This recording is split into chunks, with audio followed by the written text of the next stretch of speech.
Thank you. Well, it's pretty easy to feel depressed, isn't it? Every week you feel as though you're going to read about another species that's been wiped out. Well, tonight you get a rare sighting because you are actually looking at a very, very rare species, a dot-com dinosaur. I was walking down the street recently and a younger person came up to me and said, "I know who you are," sort of jabbing me, and I thought, hooray, I'm famous again for a little bit. "You're that dot-com dinosaur." And I thought, oh no, age 45, that's not very good, is it? But in a way, they were kind of right, because I remember the world before the internet, which, looking at the faces in this room, you might make me feel I'm probably insane, because what? Was that really a world? And I'd like to tell you a bit about my journey through technology and why I feel like we haven't even begun to deploy it as we should in order to help the maximum number of people address the problems and come up with the solutions with the challenges that we're talking about this evening. So back in 1998, when I started my business, lastminute.com, it felt as though this new revolution was going to change the world, that we were going to create a redistributive, democratizing, incredible force where new voices, young voices like mine at that point, people from all over the world were going to be able to come up with different kinds of solutions to the challenges that they had, starting businesses, starting political parties, starting campaigns, starting movements. And it really did feel like an exciting time back in those early days, and I feel so lucky to have been a part of it here in the UK. But it would be hard to argue that that's where we'd ended up. I sort of lived in my weird bubble of building a company in those days, and I fast forward a few years, fell out of a car, my life changed quite a lot. I was very proud to become the UK's digital champion for prime ministers. And I started seeing the world of technology through a very different lens, because I was tasked to look at all the people that had never heard of the internet, had never used it, whose lives and the situations they were facing were really tough, and the last thing that they were going to be hassled about was whether they had a broadband connection. But it really started me on a journey to thinking about how we use technology and the people that we are empowering to come up with the solutions to the things that we need to solve in the future. I was really struck when I visited an extremely run-down area of Bristol here in the UK, the third poorest bit of the city and one of the most deprived pieces of the whole country. And when I went there, they said, "We're going to show you our incredible new Wizzy internet centre." And I was like, really? This is a very, very unhappy place. Do they really need an internet centre in this area? But actually, it was amazing, because guess what? The people were using the tools provided by that media centre, internet centre, to build things that meant something to them.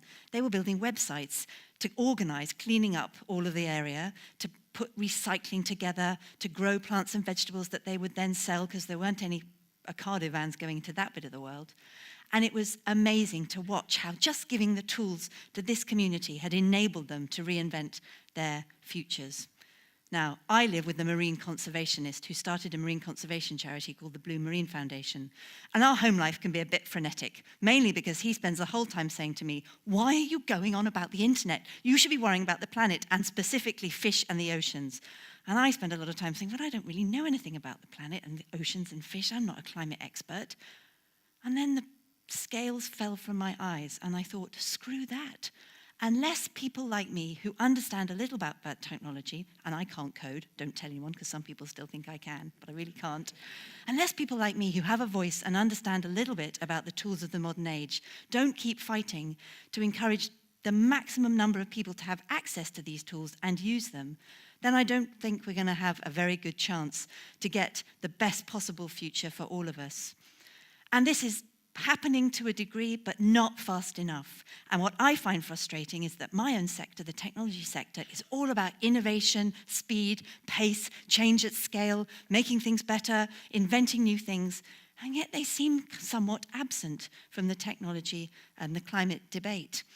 And I want to encourage all of you to think about using technology for what it was designed for, which is raising unknown voices, collaborating together, building tools to enable a more bright future. I think it's essential that we focus on the people that are hardest to reach, because inherently they are going to be the people most affected by climate change. And yet they are often the people that are excluded from the technology revolution. And this really matters. Half the world is still not online. It's easy to forget that in all of our filter bubbles and frenzied hashtagging, but half the world is still not online.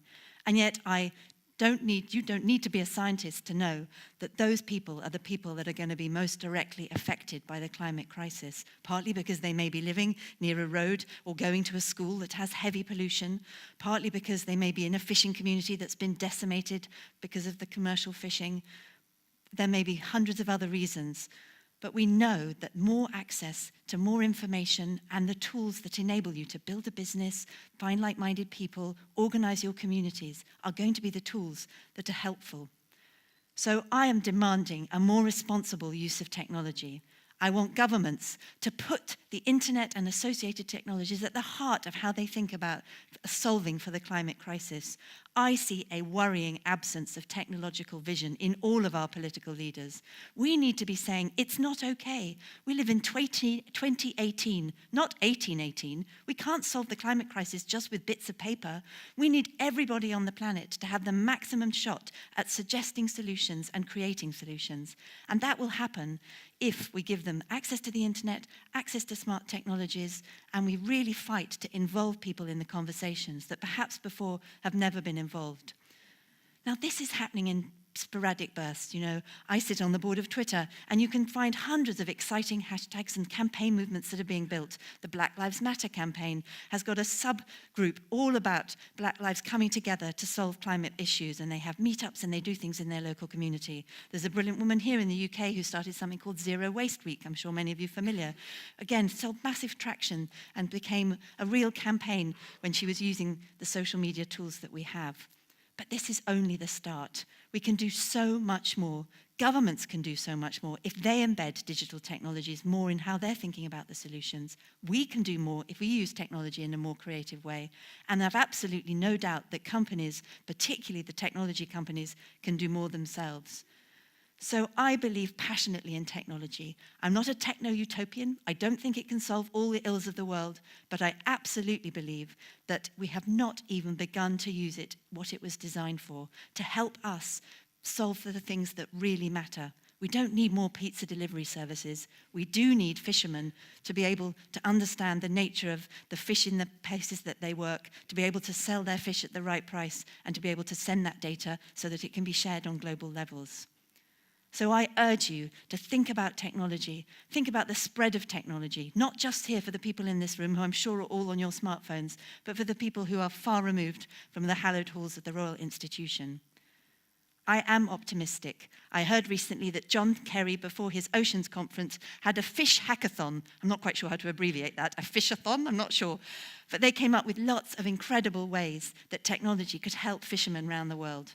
Now, as you can tell, I've been brainwashed by my partner about fish. So if nothing else, we need to empower more people with technology so that he just stays off my case at home. Not only will we have a happier planet, but we'll have a happier Lane Fox household. So help me. Thank you.